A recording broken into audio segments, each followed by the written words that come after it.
Abad 16, 1511 sampai 1942. Masa kedatangan bangsa Eropa. Masa kedatangan bangsa Eropa Barat, Portugis, Spanyol, Inggris, Belanda, Cina, dan Jepang.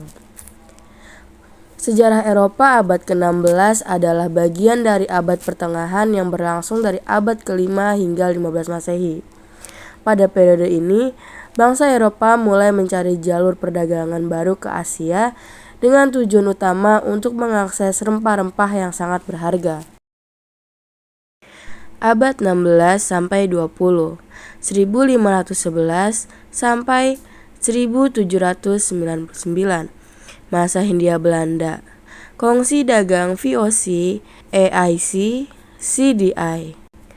Pada masa Hindia Belanda, pada abad ke-16 menandai awal dari era penjajahan bangsa Belanda di Nusantara yang berlangsung hingga pertengahan abad ke-20.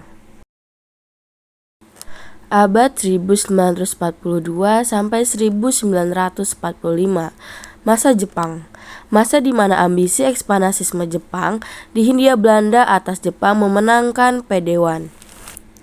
Pada masa 1942 sampai 1945, penduduk Jepang mulai menduduki Indonesia setelah Belanda menyerang tanpa syarat pada tanggal 8 Maret 1942.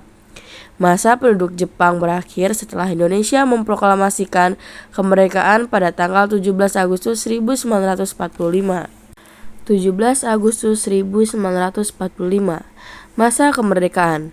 Pada tanggal 17 Agustus 1945, Soekarno Mohatta membaca teks proklamasi di mana Indonesia terbebas dari penjajahan.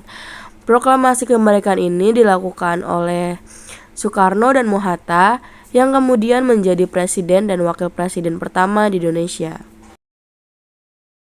Tahun 1945 sampai 1967. Masa Orde Lama.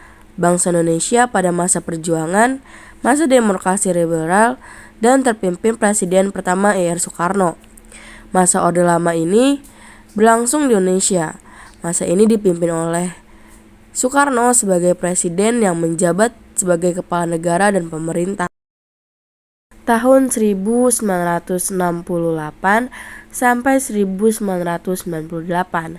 Masa Orde Baru. Masa Orde Baru memberikan harapan baru pada Presiden Soeharto program Repelita. Pada tahun 1968 sampai 1998, Orde Baru di Indonesia ditandai dengan perkembangan ekonomi yang signifikan, peningkatan kualitas hidup masyarakat, dan stabilitas nasional yang sehat dan dinamis. Tahun 1998 sampai sekarang. Masa Reformasi. Era Reformasi atau era pasca Soeharto berhenti dari presiden. 21 Mei 1998. Memimpin 32 tahun. Pada tahun 1998 sampai sekarang, pada masa reformasi adalah gerakan yang terjadi di Indonesia sebagai respon terhadap krisis ekonomi dan politik yang melanda negara ini pada era Orde Baru. Dan krisisnya moneter menjadi salah satu latar belakang terjadinya reformasi.